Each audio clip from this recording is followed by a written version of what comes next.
Hoje é dia de receber um convidado pesado, especial. Esse convidado é o convidado mais especial que já pisou aqui na história do CT. Do CT, talvez do fisiculturismo. Sim, mas com certeza é o maior e mais honroso convidado que nós recebemos aqui no Sem Treinamento. Ninguém teve mais medalhas de honra na guerra como esse cara. Ninguém fez o que esse cara fez no fisiculturismo na história do Brasil. Ninguém representou tanto e em tamanha altura, nós apaixonados pelo esporte, nós atletas e as pessoas que acompanham esse esporte, do que esse cara. Ninguém chegou na final do Olímpia 7 vezes à toa. Ninguém foi vice-campeão do Mr. Olímpia e quase bateu o cara que era franco favorito no Olímpia. Quem é esse cara? Com vocês, Eduardo Correia.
Satisfação te receber aqui. E aí? Como é que tá? Quanto tempo? Pois é. Faltava aqui a sua presença no Sem Treinamento. Você, que pra mim, pro Júlio e pra toda pessoa que entende e conhece o bodybuilding sabe que você é a maior inspiração, o maior atleta da história do nosso esporte. E é uma honra tremenda receber você aqui no nosso Sem Treinamento. É ou não é, Julião? Com certeza valorizar essa história é mais do que nosso papel, Renato. O cara, ele tem 8 Olímpias nas costas e 7 finais. Ninguém fez essa história. E para construir uma história dessa, leva-se muito, muito tempo. Uma vida inteira dedicada a esse esporte. E eu tenho certeza que para se passar esse ponto, precisa de pelo menos mais uma década para ser superado. Então, assim, o Eduardo hoje, amanhã, depois de amanhã e por um bom tempo ainda será a maior referência do Brasil do esporte que já se teve no masculino. Obrigado, irmão. Estou muito feliz de estar aqui. Cara, estou muito contente. Realmente eu fiquei impressionado com a estrutura, tá? A estrutura digna de um Olímpia. E, cara, espero que a gente possa nos divertir hoje. Realizar um bom treino. Trouxe uma cadeirinha aqui pra gente sentar. Julião, puxa aquela cadeira ali. Porque eu tenho uma pergunta pra fazer pra vocês aqui, ó. Rapidinho. Senta aí. Eduardo Correia é mais ou menos da mesma época do Júlio. Sim. E eu sei que tem algumas histórias aí de vocês, um arquivo confidencial aqui. Bravo! Você, Renato, eu vou te falar, cara, pra isqueirar uma fogueira, não tem igual. Você Nem não São João faz. Você assistiu aquela série lá que tá passando, Cobra Kai? Não. Renato Larusso. Não, Depois você assiste. Não, Renato Larusso não. Aquele Larusso tá muito Nutella. Deus me livre, cara. Mas é que é a história do empresário que cresceu, que deu certo. Semelha mais com você. Julião, campeonato mundial. Qual era o ano? 2007 em Jeju, Coreia do Sul. Coreia do Sul! Meu, o que vocês foram fazer na Coreia do Sul, cara? Pelo menos não era a Coreia do Norte, né? Podia ser pior. Podia ser pior. Conta aí, Julião. Cara, eu conheci Eduardo, a gente já tava em Seul. Foi onde a gente fez a nossa primeira parada. E a gente se encontrou no corredor do hotel, velho. No corredor do hotel. 2007. 2007. Quantos você tinha, Edu? Não, mas deixa eu explicar o contexto da coisa. Vai. Eu sou um cara muito estratégico, sempre tive o planejamento como Ele já tá se algo, explicando, eu nem falei nada. tá? Vocês estão vendo que vai dar Não, merda. eu tô tentando colocar o pessoal dentro do contexto. Tá. Eu sou um cara muito estratégico. Seul é um lugar muito longe, né? É muito longe, cara. É lá do lado da China. Então, assim, o que eu pensei? Cara, eu vou sair daqui de São Paulo, vou fazer uma parada em Paris, que eu tenho um amigo que mora lá, vou treinar lá, vou dormir uma noite, vou fazer meu cardio, vou preparar todas as minhas comidas de novo. Foi onde você conheceu a Carol. Não, a Carol, ela tava estudando em Portugal na época, mas a gente já Que eu namorava. lembro que você ia lá pra visitá-la também. A gente já namorava. Isso. Aí eu fiz 2 dias estratégicos em Paris, onde eu arrumei toda a minha comida de novo tal, e segui pra Coreia. Eu fiz as 2 pernas, né, divididas. Cheguei em Seul, eu cheguei antes deles. A delegação, ela veio depois, eles iam chegar às 5 da tarde. Eu cheguei 7 da manhã. Aí eu pensei, cara, eu peguei na internet, pesquisei um hotel que tinha uma diária de 7 horas, que era perfeito para eu ficar das 7 da manhã às 5 da tarde esperando a equipe. Resumo da história: cheguei em Seul, fui pro hotel, fiz a barba, comi, tomei um banho, dormi. Quando eu cheguei em Seul para esperar eles no aeroporto, eu tava Zero bala. Queria conversar, queria ser amigo de todo mundo. Os caras, eles simplesmente pegaram um voo de São Paulo-Dubai. São Paulo, Dubai, Coreia, tipo assim, com um intervalinho muito curto entre os voos. 2 horas. Cara, eles chegaram na Coreia só o bagaço, assim, só o bagaço. Todo mundo com a barba grande, porque imagina, 3 dias de viagem. 3 dias de viagem. Olheira, sem comida, todo mundo já fudido. Comida azeda. Cara, e eu lá, felizão. Todas as marmitas prontas. Felizão, comida quente, Carvado. comida fresca. E aí, pessoal, como é que tá? Vamos lá, tão animado. Aí ali já gerou um clima, um desconforto. ódio, um desconforto. Agora tu pode continuar a história. Ai. E aí, Julião? O pior é que essa viagem ela foi muito histórica, porque aconteceu muita coisa bacana e ruim também, mas foi muito aprendizado para todos, muito aprendizado para todos. E assim, a gente já era impressionado com o Eduardo, porque ele já era indiscutivelmente o melhor atleta do Brasil. Porém, ainda não tinha o título mundial, só que o Eduardo é aquele cara que, aonde ele chutava, entrava. Então o cara ia num campeonato, era overall, e em outro era overall, e em outro era overall. Então ele tinha uma carreira que era de 100% de aproveitamento. E aí no Mundial, ele tinha indo em 2006, certo? 2006 na 2006. República Tcheca. Sim. Tá. E aí ele já tinha uma desavença com um cara que chamava Kamal, que hoje é o Mr. Olímpia. Só o Mr. Olímpia, só. Só o Mr. Olímpia. Ele foi campeão na Ostrava, na República Tcheca, e eu fiquei em segundo. Isso, então assim, eles vinham brigando ali, tentando dominar o cenário mundial. O Kamal já mais experiente, o Eduardo mais jovem. Então era aquela sensação de a experiência contra a força, mas os dois em 100% de aproveitamento. Então quando os dois se encontravam, era lindo de se ver, porque eles realmente disputavam o que tinha que disputar ali com unhas e dentes, porque os dois chegavam no 100% da condição. Julião, você chegou com uma equipe de quantos no Nós Brasil? éramos, eu acredito que em 7 atletas. 7 atletas, alguns aí. É que mais você o lembra. Pagnani, ó. Isaac Balbi, Era Isaac Balbi, Maradona, Gleison Soto, Serafim, Edson Serafim. Marcelo Honório o da Bahia lá. Perivaldo esse meu diabo. e Agostinho. Perivaldo, se ele tivesse uma faca, ele tinha me matado. Marcelinho Honório. Marcelinho Honório, mas por quê? Porque, cara, era muito diferente. O Eduardo, ele vinha de uma classe social diferente. Já tinha estudo, já era formado, já muito tinha organizado, né? Onde internacional, já tinha treinador. Então, assim, era o cara que a gente olhava e falava, meu, ele tem tudo. É o dono da bola, o dono do campo, o dono da chuteira. E a gente tá aqui com o dedo na boca, pedindo pra jogar. Não tem nem como concorrer com o cara. Por isso que o cara é o melhor.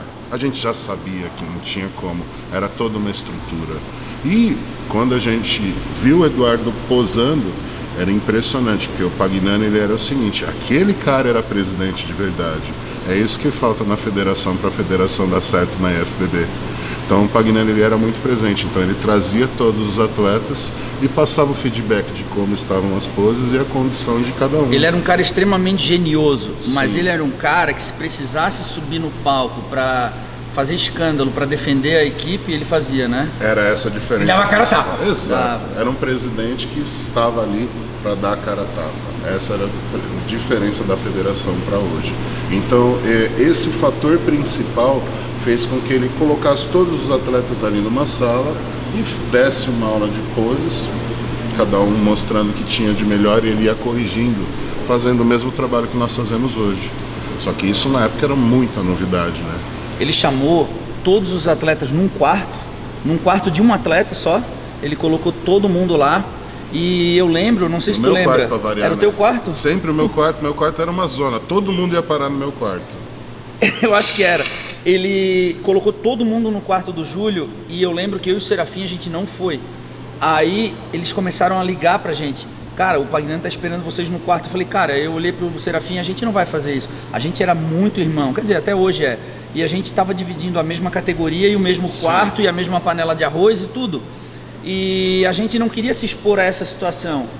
E, cara, aí eles começaram a ligar pro nosso quarto e falar, cara, se vocês não for lá vai dar ruim. O cara tá só esperando por vocês. Aí o Serafim olhando, tá bom, vamos lá. Quando a gente chegou no quarto, todos já tinham posado. Todos, a gente já tinha acabado, posado, né? E aí começou a... Aí foi eu e o Serafim fazer as poses. E obviamente que o Pagnani não ia deixar cada um fazer a pose individual. Ele botou os dois juntos para fazer a comparação. E ficou toda a equipe olhando, cara. Né? E aí a gente ali olhando... Vocês no mesmo quarto, dividindo a mesma panela de arroz, ia subir na mesma categoria, no mesmo palco. Isso. E a gente estava numa etapa crucial da vida, né? O Serafim já no auge ali, ele não teria muito mais tempo. Da carreira e eu, tipo, ali era o meu divisor de águas, porque eu sabia que se eu ganhasse aquela competição, eu ia decolar. Então tava os dois ali brigando por uma situação muito especial da vida ali, né? Muito especial da vida, e foi muito bacana, porque hoje, né, mais velhos, todos nós, a gente consegue analisar friamente a situação e ver qual que foi o erro e o acerto de cada um naquele dia, naquela situação. Então, assim, eu já conversei isso com o Eduardo, a gente já se desculpou, né? Sim, pô. Mas assim, foi uma situação onde o Eduardo colocou que ele tinha uma situação privilegiada, mas ele não colocou de uma forma para deixar a gente para baixo, mas ele conseguiu deixar a gente muito para baixo, porque era realmente, ele tinha tudo e a gente não tinha nada, a gente não tinha treinador, a gente não tinha whey para tomar, a gente estava na cara e na coragem, a maioria que estava ali estava com vaquinha, e eu e o José Carlos também estava. José Carlos, que nunca perdia. Esse foi outro que passava o carro em tudo. Sarmento estava também, mas eu e o José Carlos eram os dois que tinham as passagens, porque eu tinha ganhado o Sul-Americano e o José Carlos tinha sido vice comigo. Então eram nós dois e os outros todos ali na cara mas e na coragem. Mas a grande verdade, né, Julião, é o seguinte. A culpa não estava na estrutura que o Eduardo tinha. Na volta da estrutura que nós não tínhamos. A culpa estava na falta de estrutura que vocês tinham.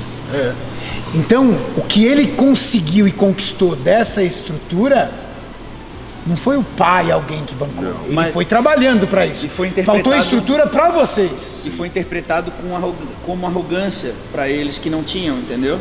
Sendo que, na verdade, você só estava aproveitando dessa estrutura que você conseguiu criar aproveitando dessa organização que você conseguia ter, pô, eu tinha um amigo na França, paciência, você não tinha um amigo na França. Só que assim, faltou um pouco de maturidade, até porque naquela idade eu não tinha a mesma maturidade que hoje, de ficar um pouco quieto, talvez. Você estava empolgado. Eu estava empolgado e a fim de ajudar também. Então a minha maneira de ajudar era compartilhar com eles as coisas. Só que isso soava de uma maneira arrogante. Como, entendeu? por exemplo, uma pergunta do Eduardo pro Gleison, ele estava do meu lado. Gleison, qual que é a marca da sua sunga, Gleison? O Gleison foi categórico. É da tia lá do bairro. Cara, eu lembro que eu perguntei provavelmente, cara, porque eu também não tinha uma sunga e eu precisava comprar, etc. Não é porque eu tinha uma grande sunga, eu lembro porque o Serafim fazia propaganda de uma sunga da Andréa Cunha. Andrés Kalin. É? E da Andréa Cunha. Da não, a Andréa gringa Cunha. era a Andrés Kalin que tinha, que era a melhor. Não, mas e a era brasileira, a melhor era a única que tinha boa, era a Andréa Cunha. Andréa Cunha. Ele apareceu com umas sungas da Andréa Cunha, que era melhor. Aí ele me emprestou pra ir na pesagem. Aí, pô, cara, eu botei a sunga, ficou perfeita, assim. Ela esticava, entrava bem assim, vestia bem.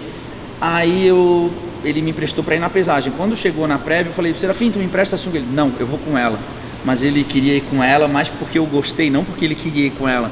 E ali começou, então provavelmente eu devo ter perguntado... O espírito de competição ali falou mais alto. Aflorou. Isso, e tanto que eu não tinha sunga.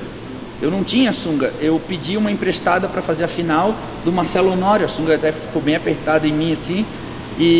Mas infelizmente a situação ela foi interpretada de forma errada. Foi toda interpretada de forma errada. E a gota d'água foi quando o Eduardo chegou para um dos meus melhores amigos, um irmão que eu tenho, o Perivaldo.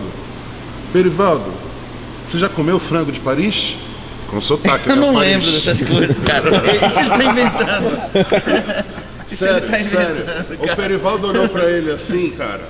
Cara, o Perivaldo nunca tinha saído de Salvador, da Bahia. Isso ele tá inventando. Não é possível que eu falei isso. Não é possível Eu trouxe o Eduardo isso. aqui dentro do seu treinamento pra você foder com a vida dele, Não, velho. sério. Mas aí o Perivaldo acabou interpretando de uma forma muito errada aquilo. E ali gerou um atrito muito grande entre nós e dividiu a equipe. Sabe o que eu enxergo de fora? Uhum. Eu vou falar pra você o que eu enxergo. Eu enxergo o seguinte, que o Edu, ele chegou, vamos dizer assim, um andar acima Não, da competição. você tá errado. 2. E como o nosso esporte é um esporte individual, não é coletivo, aquilo feriu vocês pelo atraso. Só que, na verdade, em vez de vocês tomarem aquilo como um aprendizado, vocês tomaram aquilo como uma ofensa. Sim. Sabe o amigo, o inimigo Sabe o amigo comum? que... Não tem essa história? Nós temos um inimigo em comum, então nós vamos se juntar para Isso. mais ou menos isso. E aí os caras meio que se juntaram contra você? Edu? Não, total, pô. Eu lembro que o Pagnani bateu na porta do meu quarto, eu tava sozinho, à tarde, descansando. Ele bateu na porta do meu quarto, entrou e falou assim, sentou na minha cama, Eduardo, a gente precisa conversar. Eu disse, o que houve? Cara, olha só, tá toda a equipe... Ele era assim, né? Cara, olha só, tá toda a equipe lá embaixo, reclamando de ti, dizendo que tu não tem espírito de equipe. E, porra, como é que é essa história, caralho? Ai, assim, cara. né? Sim. Aí eu olhei pra ele e falei, cara, eu não tô entendendo. Eu trouxe tudo que eu preciso, eu tô aqui no quarto descansando, os caras que não tem nada, pô. Os caras entram no meu quarto pra pegar transformador, os caras entram pra poder usar a panela que não trouxeram, os caras entram pra se pesar porque não tem balança. Eu não entendi qual é a jogada. Organização. Aí ele olhou e falou assim, puta, pior que tu tem razão, hein? Puta que pariu. Eu falei? Ele falou isso pra Ele mim, tava cara. um andar acima, Mas- mas um andar acima não de investimento, talvez um andar acima de mindset e atleta. Eu fui um dos caras que não teve atrito com ele, que acabei tomando a dor pelos outros. Isso, a gente não teve problema. Porque o que aconteceu? Quem não tinha balança? Os caras que eram da categoria que tinham peso. Minha categoria não tem peso, então não interessa o meu peso. Tá, Mas você concorda comigo que E uma... eu tinha minhas coisas. Mas você eu concorda comigo dividia. que uma balança, mesmo que eles comprassem grupo, não ia matar eles a nível de grana? Não conseguia comprar porque não conseguia falar inglês. Mas no Brasil, Aí... a sua Exato. balança era americana? Não, Exato. escuta, aí a bagagem do Marcelo Honório foi pra China, foi desviada, não foi o pro... Marcelo Honório foi não por foi outro caminho pro Brasil. sozinho. Não foi pro, desculpa, não foi pro hotel da Coreia. Coreia. Aí ele tava assim, desesperado, cara, minha bagagem. Daí eu peguei, cara, eu era o que mais falava inglês. Não E falava... arranhava ainda. Aí eu peguei, liguei pro aeroporto, fiz o desenrolar e eles entregaram a bagagem do Marcelo Honório pra mim, no meu quarto. Porque Você ajudou ele, então? Aí eu peguei a bagagem dele, bati na porta do quarto dele e falei, tá aqui a tua bagagem, que foi pra China. Porque ele fez uma escala na China, a bagagem dele ficou lá. Você salvou a pele dele. Cara, só que assim, na hora do negócio, ele se juntou com o pessoal. Entendeu? Só que aí o Júlio vai contar o desfecho dessa história, que aí agora que vem o grande, grande final. Aí a época era o Big Brother. Então a gente meio que começou, vamos fazer um Big Brother, Eduardo tá no paredão. Aí pra você ter uma Mentira, ideia, velho. Eduardo já foi pro paredão. Aí de repente o Isaac e o Maradona brigaram no quarto. Porque o Isaac pegou uma barrinha de proteína do Maradona. Olha como é que tava a flor da pele o negócio. nível dos negócios. E aí ele não queria ficar mais no mesmo quarto, porque um queria relaxar ouvindo música e o outro queria dormir. Então não estava dando certo os dois no quarto. O que queria ficar acordado se juntou com nós e o outro ficou dormindo no quarto. Então assim, começou a surgir uns atritinhos que aí o Marcelo acabou usando a única faca no dente para limpar o dente, umas coisas assim que não precisava acontecer, mas acabou gerando vários atritos. E o grande finale? E o grande finale foi o seguinte: todo mundo ficou contra o Eduardo, porque achou o Eduardo muito arrogante. Até quem nunca teve nenhum problema com você direto comigo, mas comprou as dores, entendeu? Exato. Você ficou isolado?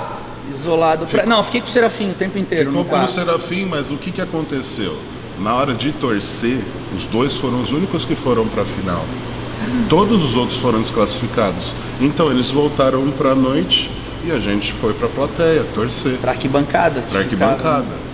Cara, a gente fez um barulho que você nunca viu isso em fisiculturismo. Parecia a torcida de futebol fanática. Torcendo pro Serafim contra o Serafim. Não, grito de guerra. Merda, Grito de guerra na torcendo Coreia. contra você. Aquilo ali pra mim, ali foi a hora que eu fiquei triste de verdade. Porque até então na viagem eu dizia assim, cara, foda-se.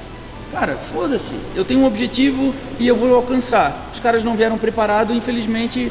Você não pode ser penalizado porque você trouxe sua balança, porque você trouxe seu transformador, porque você trouxe sua panela de arroz, porque você tinha um amigo na França, conseguiu fazer uma conexão e se preparar. Isso. Você não pode ser mal visto por isso. Isso, só que onde me doeu, cara, realmente eles conseguiram. Assim, eles foram maldosos e eu acho que eles conseguiram me atingir. Foi quando eles começaram a gritar em coro, Serafim, Serafim. Não pelo Vocês dois no palco. Não pelo Serafim, obviamente, mas ali foi a demonstração de que tava todo eu tô mundo contra você. ele. Eu não quero que tu ganhe. Cara, aí tava nós três, eu, o Serafim e tinha mais um egípcio entre eu e o Serafim. Nós três nitidamente fazendo a final, primeiro, segundo e terceiro. E cara, aí eu falei, cara, eu não sei se vai dar. Cheguei a ficar com essa dúvida de que eu ia ganhar, de que eu não poderia ganhar. E eu fiquei muito triste, cara. Daí eu venci, fui pro overall, perdi por 1 ponto para um cara da pesada. Um cara da pesada. E você ganhou do Serafim. Ganhei do Serafim. Ganhou do Egito. O Serafim ficou em terceiro lugar na melhor forma da vida do Serafim. Ele estava incrível. A gente entrou no ônibus para ir embora pro hotel. Todo mundo entrou no ônibus, eu entrei, sentei na primeira cadeira do ônibus com o meu troféu de primeiro lugar, um troféu lindo assim, cara. Maravilhoso, uma boneco. taça. Aí eu peguei e sentei com o meu troféuzinho aqui, sentadinho na primeira cadeira do ônibus e eles lá atrás e eu sentado ali. Nossa, aí a gente chegou no hotel, a gente foi tomar um banho para ir pro jantar, né? Tem um jantar à noite de confraternização e era aquelas mesas redondas, sabe? Isso também foi algo que ficou marcado. Que senta todo mundo. Senta todo mundo. Quando eu e o Serafim, a gente fazia tudo junto, eu e o Serafim. Quando a gente desceu, tomamos um banho, botamos uma roupa e descemos pro jantar. Quando a gente desceu um pouco atrasado da equipe, porque eles não tinham competido, eles já estavam arrumados, né? E aí a gente desceu, quando a gente chegou lá e olhou assim, tava toda a delegação do Brasil numa mesa, eles abriram espaço pro Serafim sentar, quando o Serafim sentou, eles fecharam. E eu fiquei sozinho assim, em pé. Cara. Aí o presidente viu, me chamou para sentar com eles, eu sentei com uma delegação assim, só de presidente, de federações assim, e curti o meu campeonato ali. No outro dia a gente pegou o avião, foi para Seul, aí de Seul eles iam seguir a rota deles e eu fui para Paris de novo, comer o frango de Paris. Ai, meu Deus do céu! Eu lembro que para me despedir deles no aeroporto, quando eu fui embora em Seul, cara, tipo assim, cara, não teve despedida. Sem clima algum. Não teve despedida, cara. Eu dei tchau assim pro Serafim e eles viraram as costas pra mim, cara. Ali eu fiquei um pouco triste porque eu não tinha a maldade, eu não tinha em nenhum momento pretensão de ofender ninguém, de fazer nada. E tanto que não teve nenhum problema, depois eu falei com cada um individualmente, hoje eu sou amigo e a gente dá risada disso, graças a Deus, né? Histórias do fisiculturismo que eu duvido que você sabia. E se tu me perguntar, o que eu mais sinto falta quando eu me tornei profissional é justamente isso, cara. De viajar em equipe. É a melhor parte. É a melhor parte, cara. Por mais que tenha esses atritos, você cria histórias. Então tem essa história, teve outros atletas que quase saíram na porrada nessa mesma viagem. Então assim, são várias coisas que acontecem durante o evento, que é claro que na época não tinha YouTube, nunca iria. Mas assim, foi uma atitude muito feia, nossa, eu admito, porque fazer o que a gente fez não foi nada... Vocês penalizaram o Edu pelo excesso de organização e estrutura que ele criou. E em contrapartida, talvez o Edu não tenha tido a maturidade suficiente. Ele não soube colocar como que era uma estrutura boa pra nós, entendeu? Cara, então ele vomitou uma estrutura. Ele chegou com um Mustang e falou pra todo mundo: caramba, vocês com esse Fusca pagam um pau pra esse Mustang, hein? É isso. Se o pessoal aí acha que tem novelinha hoje, o pessoal não via a novela. Nossa A novela Senhora. que a gente fazia, só que não era filmado, né? Não era E era filmado. novela da vida real. Não, era Porra. novela da vida real. Se filmasse aquilo lá, cara, Novela mexicana. ia ser tipo novela mexicana. Isso daqui ia ser o Chaves. Ou o Kiko, dono da bola. É o dono da bola. É o Kiko, dono da bola. Mas tem muita história, né, Edu? Tem muita história, cara. Mas assim, são lembranças, recordações, né, cara? E hoje a gente é todo mundo amigo e não tem rancor, não tem inimizade. E agora a justiça seja feita, né, cara? Um daqueles caras ali que compôs a nossa equipe, que foi o Serafim, eu acho que o tempo foi um pouco injusto com ele com relação às burocracias de federações e tal, porque eu acho que era um cara que poderia ter seguido adiante, até na 212, né, cara? O Serafim era um cara assim que veio no amador aqui do Brasil mais talentoso depois do Eduardo. Foi o Serafim, indiscutivelmente. Quando eu estreiei no Olímpia, eu usei a música que o Serafim usou no Mundial da Coreia para homenagear ele. Claro. O meu primeiro Olímpia de 2009 eu usei a música do Serafim e o meu último Olímpia, quer dizer, até hoje, não, é Sleep Sun, Nightwish. Nightwish, que é igual, isso aí. O meu último Olímpia agora que eu competi em 2019, eu usei a música 10 anos depois do Serafim, 2009 e 2019. Ou seja, tamanho, o carinho, consideração e gratidão que você tinha pelos seus amigos. Cara, a gente não compete um com o outro, cara. A gente compete com nós mesmos, cara. Você já tinha competido com ele outras vezes também, né? Sim, eu perdi pra ele. Eu perdi Campeonato Brasileiro. Eu não conseguia ganhar do Serafim. Eu fui ganhar do Serafim logo no Mundial.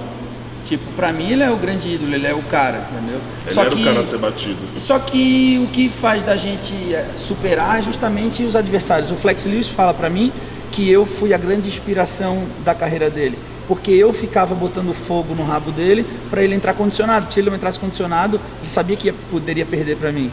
Então a gente sempre tem os nossos maiores adversários como fonte de inspiração, né? Com certeza. Se você curtiu esse vídeo, se você gostou desse conteúdo, se você deu muita risada como eu, que já sabia dessa história e tava doido para botar eles na fogueira, se inscreva no canal, deixa um comentário pro Edu Corrêa, que esse aqui é ídolo de verdade. Esse é o cara, velho. Esse é o cara. Valeu. Obrigado, Eduardo. Valeu, cara. Porra.